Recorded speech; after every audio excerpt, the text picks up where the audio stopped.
हरे कृष्णा।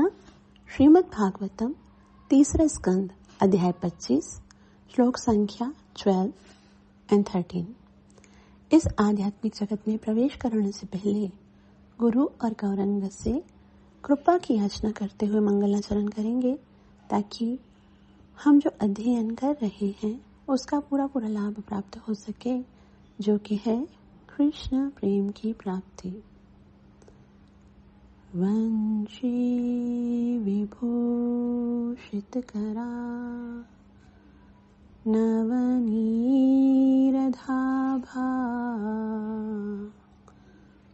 पीतांबर धरुणबिंब फल धरोष्ठात्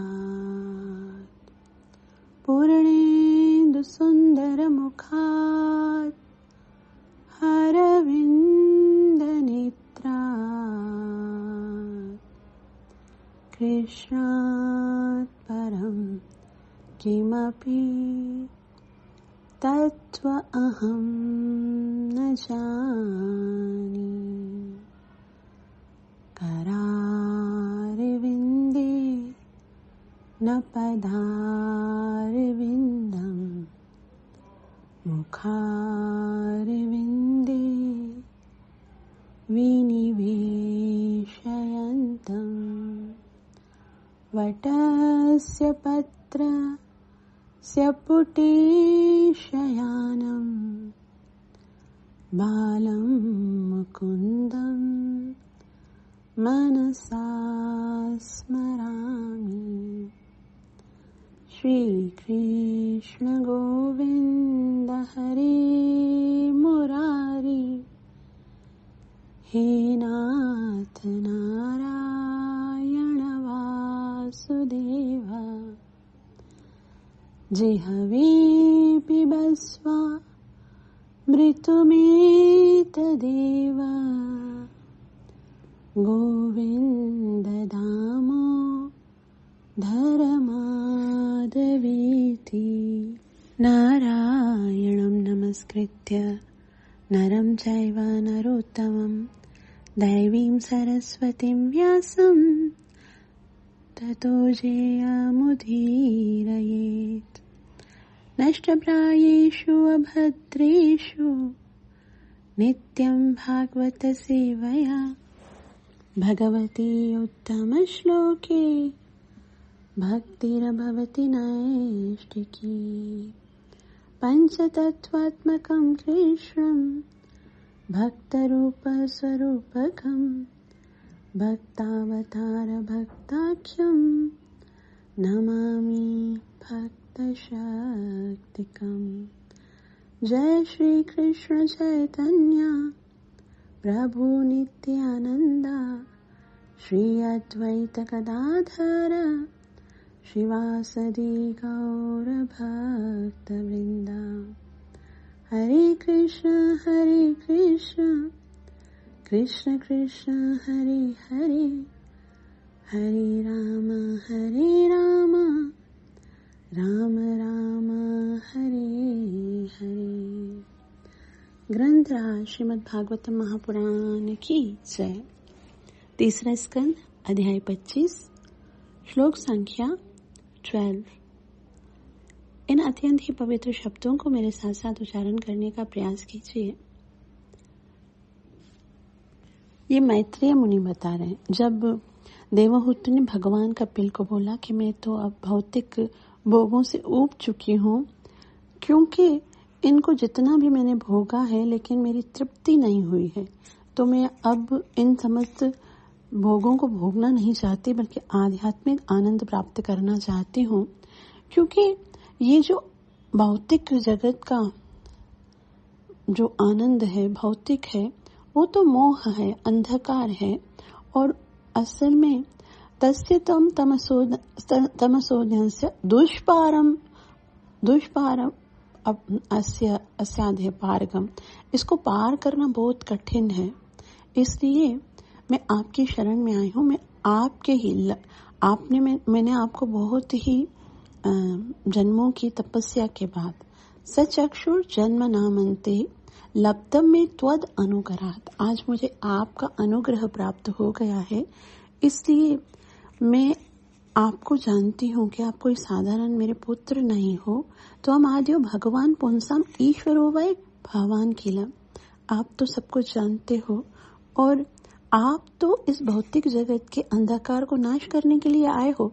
लोकस्य तमसानस्य चक्षु सूर्य इवोदिता, आप तो हम सब अज्ञानी जीवों का कल्याण करने के लिए आए हो, इसलिए मुझे कृपा करके इस भवसागर को पार करने का रास्ता बताइए और मेरे अज्ञान को दूर कर दीजिए। अथ में देव सम्मोहम अपाकृष्टुम त्वमर्हसि, मुझ पर कृपा कीजिए और मुझे योवग्रहो हम, ये बहुत ही दुराग्रह है मेरे मन का, अहम ममेति, ये जो अहम, ये मेरा है, ये मैं हूँ, ये भौतिक जगत से जो मेरी आसक्ति है, उसको तस्मिन योजितस्त्वया, ये आपकी योजना से ही है, आपकी योजना से ये मुझे मिली है और मैं चाहती हूँ कि कुछ ऐसा उपदेश कीजिए आप कि मेरे मन से ये दुराग्रह समाप्त हो जाए, क्योंकि मैं कब तक इस भौतिक जगत को अपना मानती रहूंगी, कब मेरे हृदय में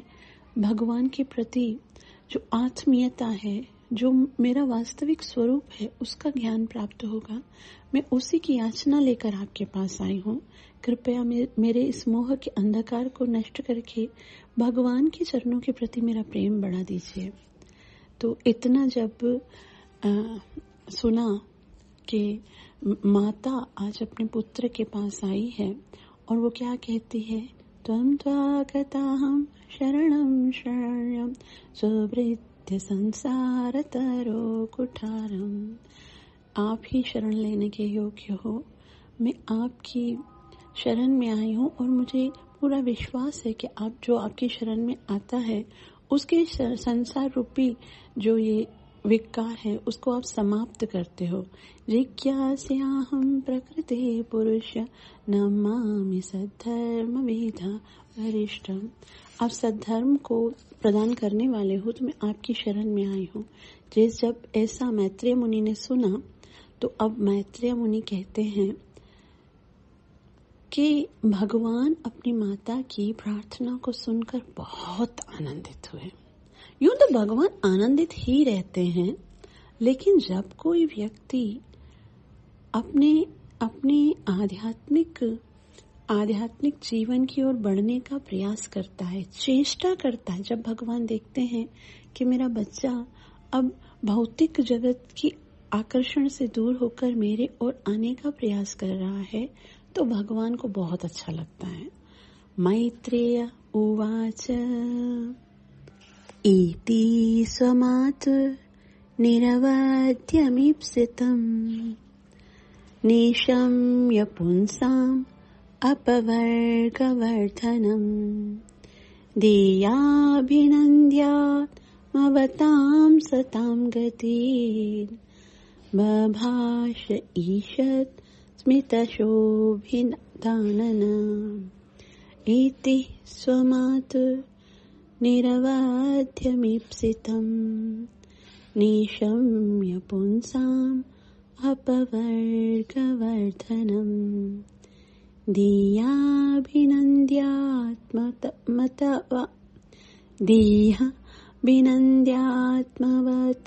सतां गति बभाष ईषत् स्मितशोभितानना। मैत्रेय उवाच इति स्वमातु निरवध्यमीप्सितम् निशम्य पुंसाम् अपवर्गवर्धनम् देयाभिनन्द्यात्मवतां सतां गति बभाष ईषत् स्मितशोभितानना।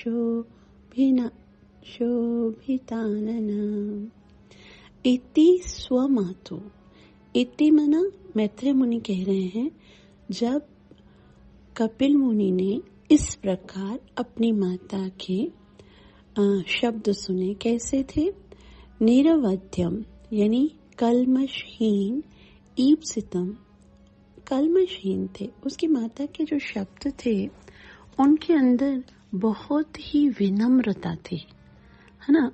वो ये जो माता देवहूति हैं वो कोई साधारण स्त्री तो नहीं थी, साक्षात भगवान जिनके पुत्र बनकर आए हैं। कर्दम जैसे ऋषि की जो पत्नी हैं, जो साक्षात दक्ष की कन्या हैं, तो वो कितनी अत्यंत उत्तम कोटि की नारी हैं, परंतु उनके मन में इतनी विनम्रता। क्या कह रही है?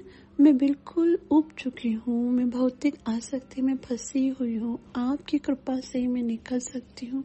और ऐसा नहीं है कि वो केवल नौटंकी से बोल रही है, हृदय से बोल रही है कि मैं अब उब चुकी हूँ, मैं ये सब नहीं करना चाहती, मैं भगवत प्राप्ति करना चाहती हूँ।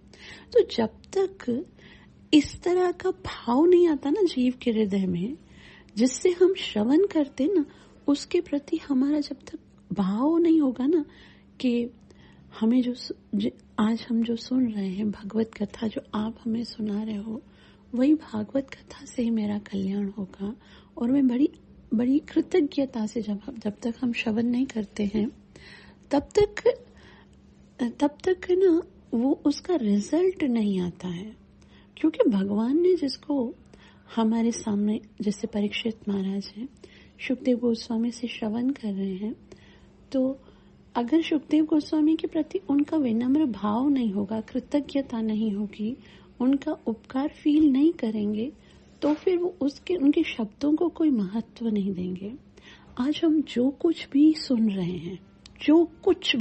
हैं वो श्रील प्रभुपाद और उनके शिष्यों के द्वारा सुन रहे हैं, है ना। श्रील प्रभुपाद जी के जो शब्द है ना, एक एक शब्द पे श्रील प्रभुपाद जी ने कितना प्रयास करके श्रीमद् भागवतम, भगवत गीता में सुनाई है। लेकिन यदि हमारी उनके प्रति कोई भाव नहीं है, यदि कृतज्ञता नहीं है, यदि विनम्रता नहीं है, श्रील प्रभुपाद जी के अनुयायियों की ओर, इस्कॉन के जो भक्त हैं उनके ओर, हम केवल सीख रहे हैं ना, सिर्फ ये सोच करके मैं सीख जाऊं बस, तो फिर उसका लाभ नहीं होगा। हमें पूरी श्रद्धा के साथ ऐसा भाव भी होना चाहिए कि ये आपकी कृपा ही तो है जो हमें आज भागवतम श्रवण करने का अवसर मिला है। तो यहाँ पर देवहूति मैया ने बहुत ही कृतज्ञता का प्रदर्शन किया, और वो कहती हैं, जब मैत्रेय मुनि कहते हैं कि उनकी इच्छा बहुत पवित्र थी, है ना। निरवध्य कलमशहीन ईप्सिताम, इच्छा क्या थी कि वो आध्यात्मिक ज्ञान प्राप्त करना चाहती थी। इसलिए निशम्य पुंसाम अपवर्गवर्धनम, वो ऐसा ज्ञान सुनना चाहती थी। निशम्य मतलब सुनना ऐसा चाहती थी जिससे पुंसाम अपवर्गवर्धनम, जिससे जीव को अपवर्ग की प्राप्ति हो। ये पवर्ग से निकलकर, ये जो परिश्रम, भाव, बंधन और मृत्यु के इस जाल से निकलकर जो भगवत धाम की प्राप्ति करा दे जीव को, इसके विषय में वो जानना चाहती थी। तो जो इस प्रश्न का उत्तर सुनेगा उसको क्या पता चलेगा? उसको अपवर्ग की प्राप्ति होगी, भगवत धाम की प्राप्ति होगी। इसलिए बहुत ही प्रसन्न हुए। धियाभिनन्दात् मवताम सताम गति, धिया यानी मानसिक रूप से अभिनंदन। तो माता के इन शब्दों को सुनकर कपिल देव जी हैं, वो हृदय से अभिनंदन कर रहे थे। माता, आप इतना प्रेम करते हो, सब जीवों के दुख को दूर करना चाहते हो, इसलिए आत्मवाद, आत्म साक्षात्कार में आप रुचि रखते हो। सताम यानी जो सत्य पुरुष हैं, गुणातीतवादी हैं, गति, उनका मार्ग जानना चाहते हो, इसलिए मैं बहुत ज्यादा प्रसन्न हूँ। भाष ईशत स्मित शोभितानंदन, तो भगवान के मुखमंडल पर, आनन का मतलब होता है मुखमंडल पर, और ईप्सिता का मतलब होता है ईशित, यानी स्मिता का मतलब होता है हंसते हुए, शोभितम। भगवान का वैसे ही मुख हमेशा सुंदर मुस्कान से सुसज्जित होता है। लेकिन आज माता के मुख से ऐसा सुनकर उनको बहुत अच्छा लगा। और यहाँ पर मैत्रेय मुनि ने स्पेशल बोला है, इति स्व मातुर। मातुर का मतलब होता है अपनी माता का। वो कपिल देव अपनी माता ही मान रहे हैं कि मेरी माता है और मुझसे पूछ रही है ना। मुझसे क्या पूछ रही है? पुंसाम अपवर्ग वर्धनम, कि जीव जो है वो जन्म मरण के चक्कर से छूटकर कैसे अपवर्ग को प्राप्त करे। तो यहाँ पर एक प्रश्न, एक ना बात ये भी समझनी है कि अगर हमको लगे कि ये हमें ज्ञान प्रदान कर सकता है तो वो कोई भी हो, उससे ज्ञान लेना चाहिए, है ना। वरना देखा जाए तो माता को प्रथम गुरु कहा जाता है, पुत्र को गुरु नहीं कहा जाता। लेकिन लगे कि पुत्र शिक्षा दे सकता है तो खुद शिष्य बनकर बैठ जाना चाहिए। ये नहीं सोचना चाहिए कि मैं तो महान हूँ, मैं तो माँ हूँ, मुझे क्या ये बच्चा सिखाएगा। आज बहुत सारे लोग ऐसे सोचते हैं कि ये बच्चे हमें क्या सिखाएंगे, है ना, हमें तो बहुत कुछ पता है, तो हमें इनसे सीखने की आवश्यकता नहीं। लेकिन यहाँ पर स्वयं भगवान इस बात का समर्थन करते हैं कि जो अधिकारी है उससे ही ज्ञान प्राप्त करना चाहिए।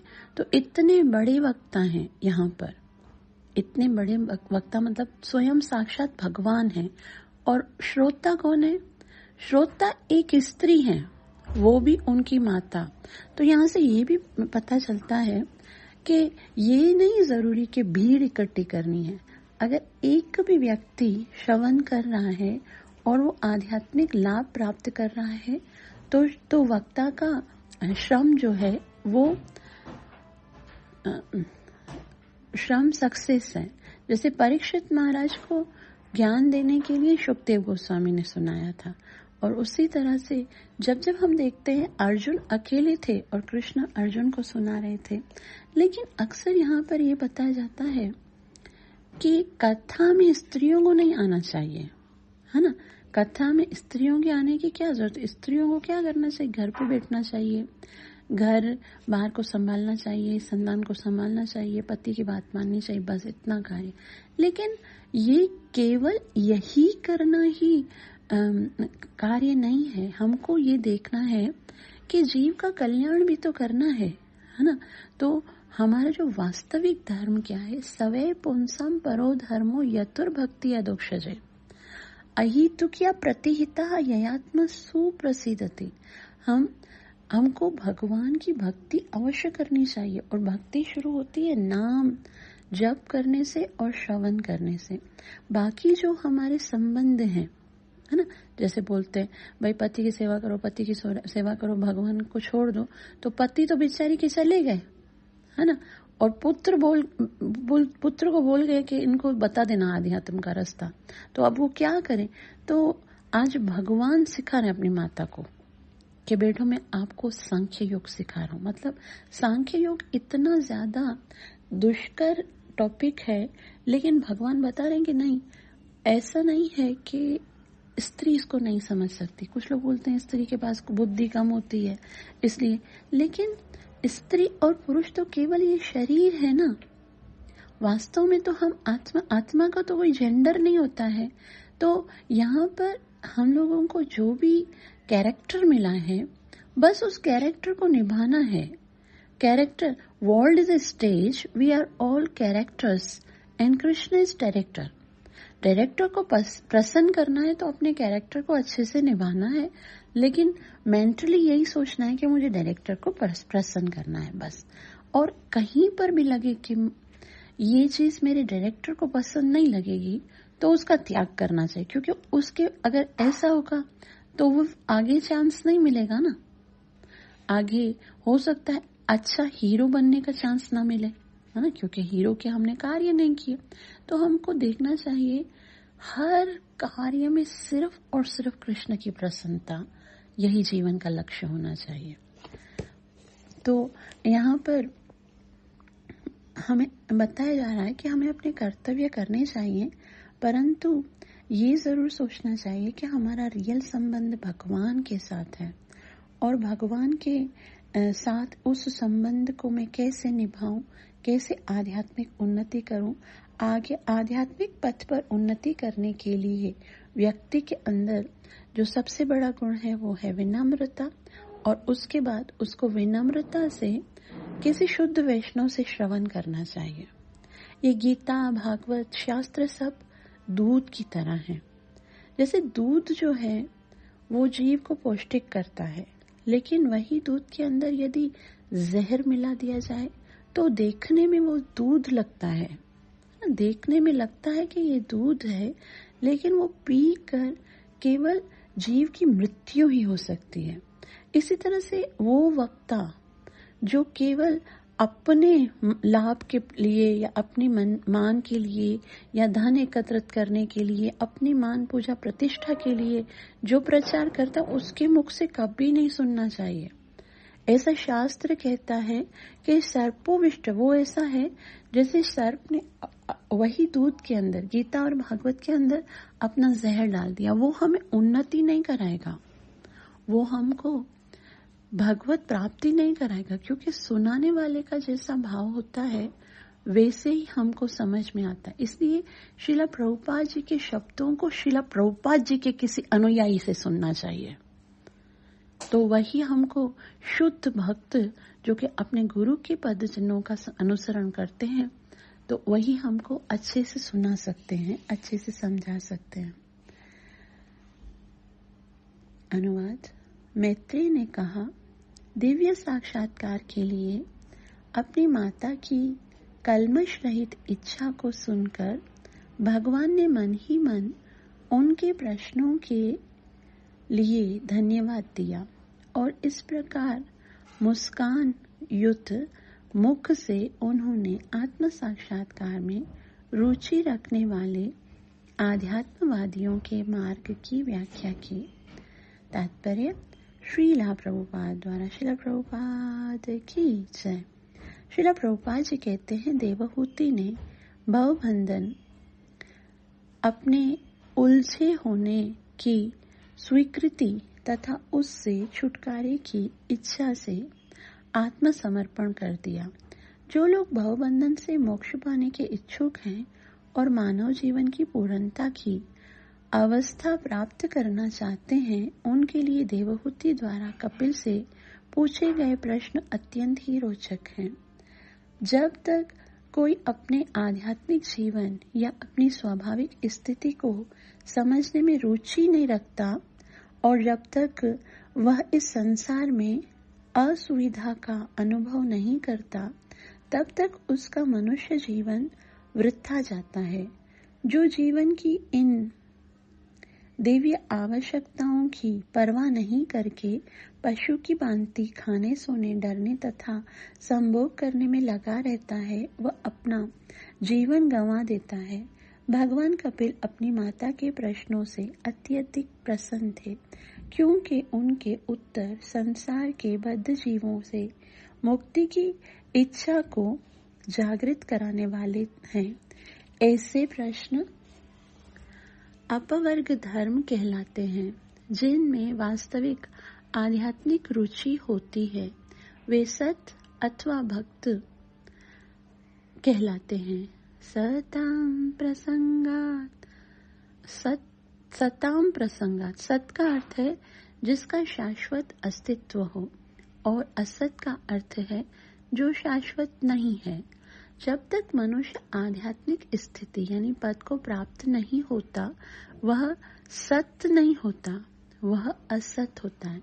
असत ऐसी स्थिति में रहता है जिसका अस्तित्व नहीं होता, और जो भी आध्यात्मिक स्थिति पर होता है उसका अस्तित्व शाश्वत होता है।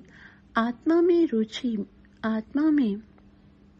आत्मा के रूप में प्रत्येक व्यक्ति का अस्तित्व शाश्वत है, किंतु असत तो भौतिक जगत को अपना आश्रय बनाता है, फलतः वह चिंता से पूर्ण रहता है।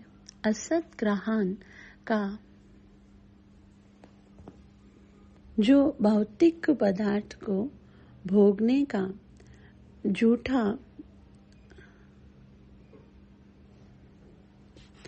विचार रखे, उसकी असंगत स्थिति उसके असत होने का कारण है।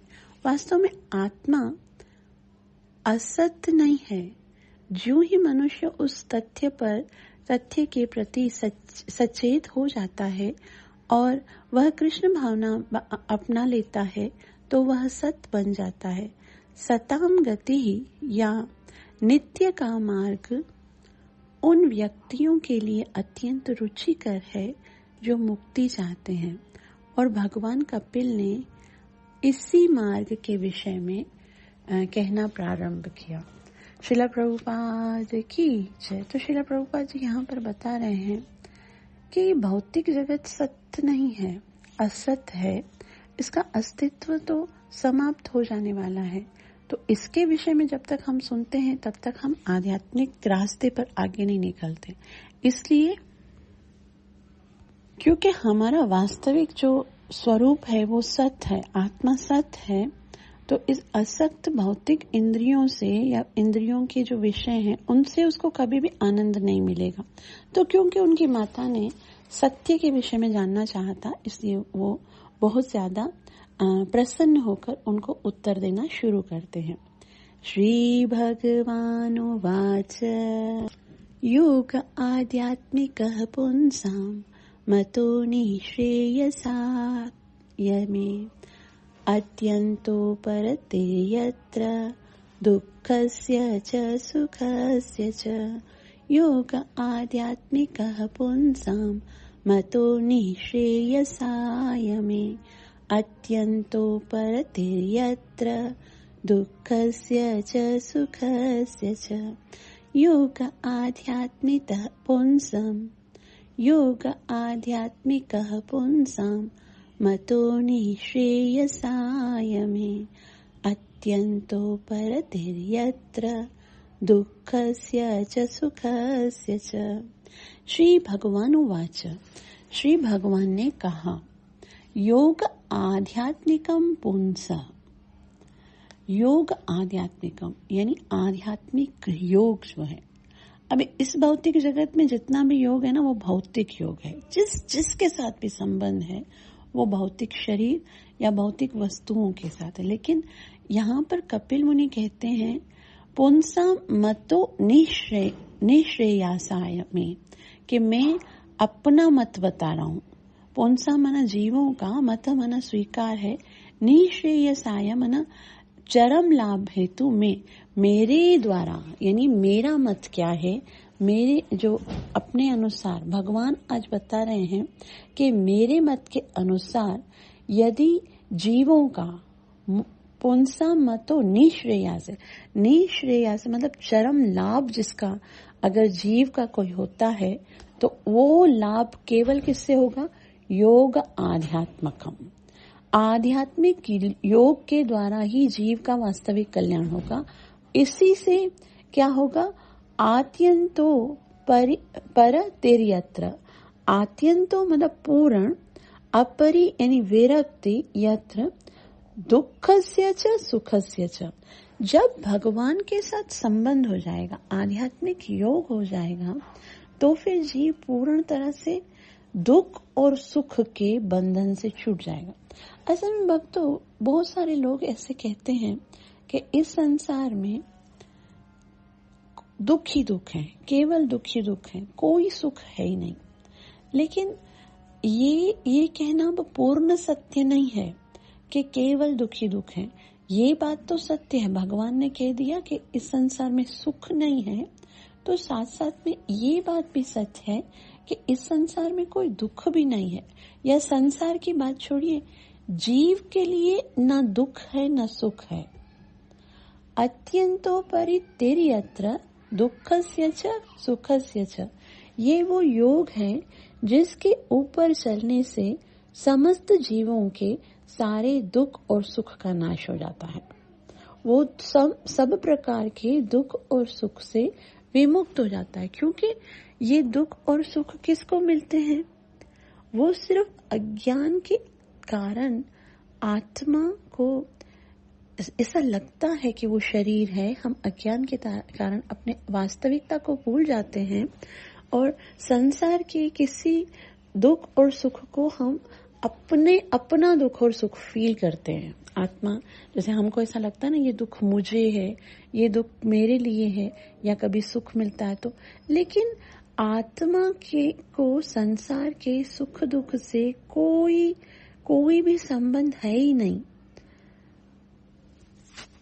दुख हमको, जीव को लगता है तो दुख का सिर्फ और सिर्फ एक ही कारण है। दुख का क्या कारण है कि हमारा भगवान से वियोग हो गया है ना, वियोग हो गया, भगवान से बिछड़ गए, भगवान से दूर हो गए, इसलिए दुखी हैं।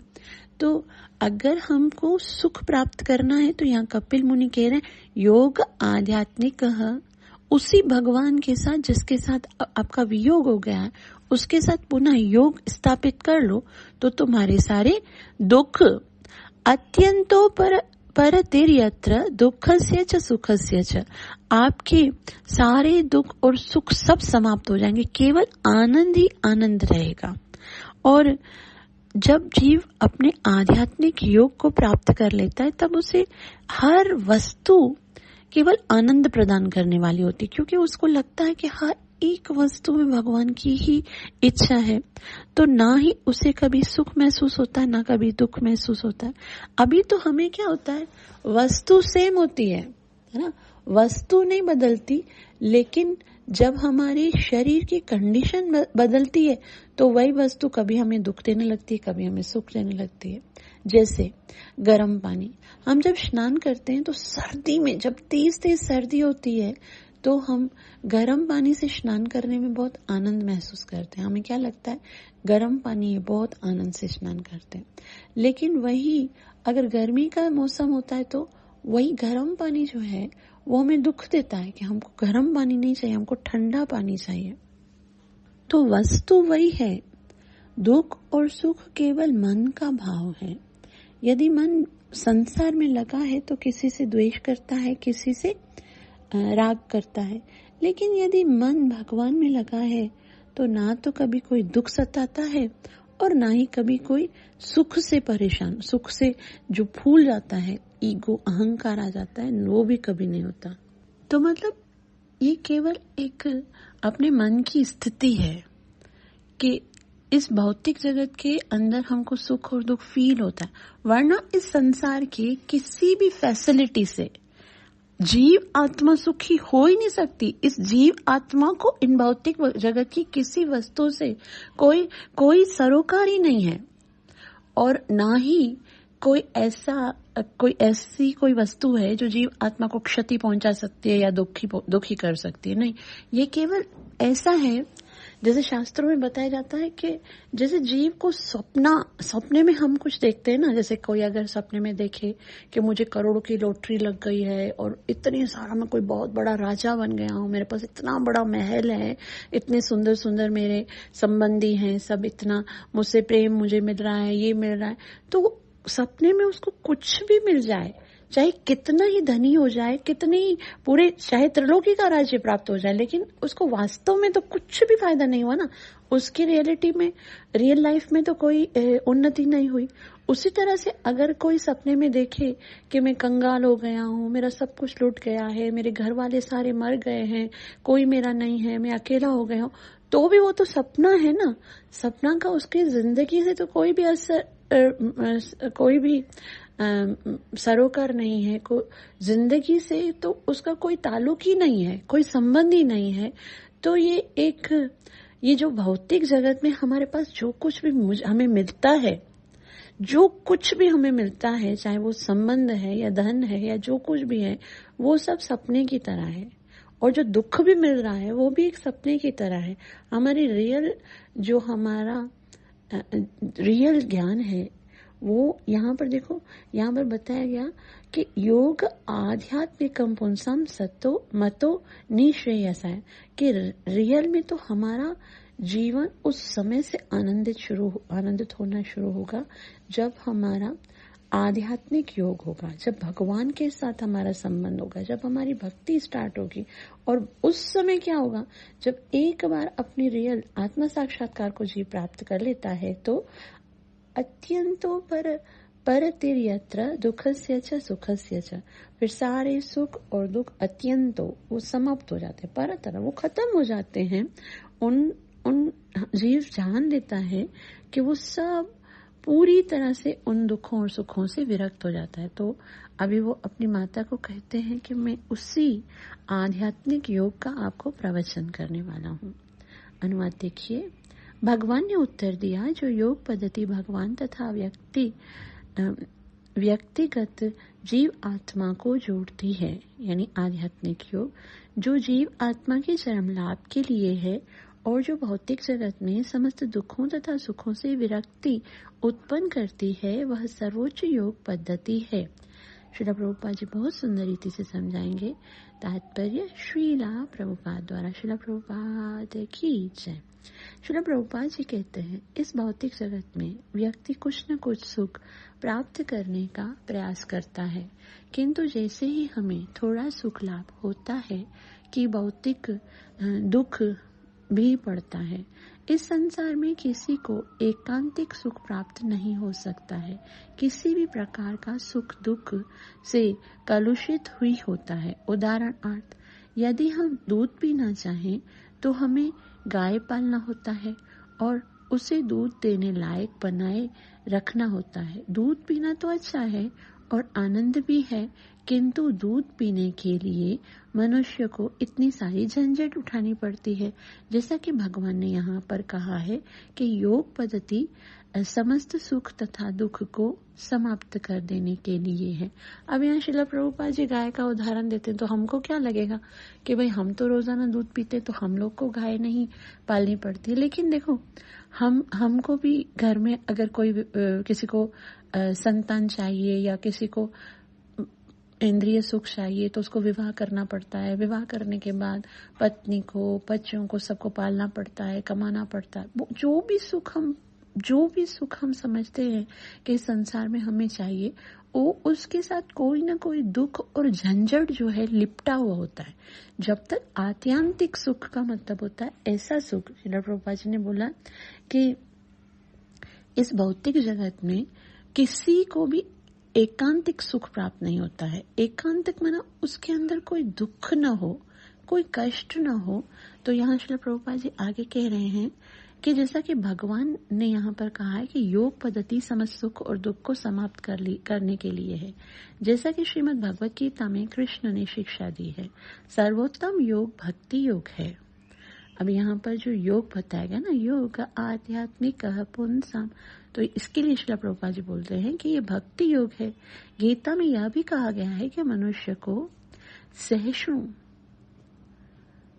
सहिष्णु बनना चाहिए और भौतिक सुख या दुख से विचलित नहीं होना चाहिए। भगवान कहते हैं 2.14 में, मात्रा स्पर्शास्तु कौन्तेय शीतोष्ण सुख दुखदा आगमा पाइनो अनित्या स्थितिक्षस्व भारत। भगवान ने कहीं नहीं कहा कि तुम खत्म करो उन दुखों को, जल्दी दुखों कुछ ऐसा कुछ करो जिससे ये दुख खत्म हो जाए। नहीं, भगवान ने कहा सहो, जो दुख सुख मिल रहा है उसको सहो और अपने आध्यात्मिक जीवन की उन्नति करो। निस्संदेह मनुष्य यह कह सकता है कि वह सुख से विचलित नहीं होता, किंतु उसे यह पता नहीं कि तथाकथित सुख भोगने के बाद दुख आएगा। अब यहाँ पर श्रीला प्रभुपाद जी ने जो भगवान ने कहा है कि अत्यंतो परतिर्यत्र दुखस्य च सुखस्य च, सुख और दुख दोनों समाप्त हो जाएंगे। तो कोई बोले क्यों सुख की कामना तो सबको रहती है, लेकिन श्रीला प्रभुपाद जी बोले कि सुख के साथ साथ दुख भी तो आएगा। जीव ये भूल जाता है कि जो भी, जैसे संतान का सुख बहुत ही आनंदित है, आनंद करने वाला है, आनंदित करता है, लेकिन उस संतान को प्राप्त करने के लिए कितना दुख झेलना पड़ता है। माता को गर्भ में 9 महीने तक उसको रखना पड़ता है और संतान उत्पत्ति होने के बाद भी हर क्षण एक दुख का एहसास रहता है। भगवान ना करे संतान को कभी कोई चोट लग जाए, बुखार हो जाए, कोई परेशानी हो जाए, कोई रोग लग जाए, या फिर ना यहाँ छोटी छोटी बातों से हमको कितना दुख होता है। उसको कम मार्क्स मिलते हैं या उसको किसी ने कुछ कह दिया या उसने कुछ उल्टा हमें कह दिया, तो हर एक सुख जो हम समझते हैं कि ये हमें आनंद दे रहा है, तो हम भूल जाते हैं कि उसके साथ साथ हमें कोई ना कोई दुख भी मिल रहा होता है। तो श्रील प्रभुपाद जी बोलते हैं यही भौतिक जगत का नियम है। भगवान कपिल कहते हैं कि योग पद्धति आत्मा का विज्ञान है। मनुष्य योग का अभ्यास आध्यात्मिक पद की पूर्णता प्राप्त करने के लिए करता है। इसमें भौतिक सुख दुख का प्रश्न नहीं उठता, यह दिव्य होता है। अंततः भगवान कपिल बताएंगे कि यह किस तरह दिव्य है, किंतु यहाँ पर प्रारंभिक प्रस्तावना दी गई है। श्रील प्रभुपाद की जय। तो यहाँ पर तो सिर्फ इतना ही बताया गया है कि आध्यात्मिक योग आध्यात्मिक पुंसम मतो निःश्रेय साय में। मेरे मत में तो जब तक जीव का भगवान के साथ संबंध नहीं हो जाता, क्योंकि जीव भगवान का अंश है, तो सदैव आनंदित रहता है। लेकिन जब तक उसका भगवान के साथ योग नहीं होगा तब तक वो दुखी रहेगा। और सुख और दुख से निवृत्त होकर आनंद में रहने के लिए उसे भगवान के साथ अपना योग अवश्य निभाना पड़ेगा। आप सबका बहुत बहुत धन्यवाद। कृपया मुझे आशीर्वाद दीजिए कि मैं अपनी सेवा और साधना को अच्छे से कर सकूं और भगवान के पवित्र नाम के अमृत का आस्वादन कर सकूं। हरे कृष्ण।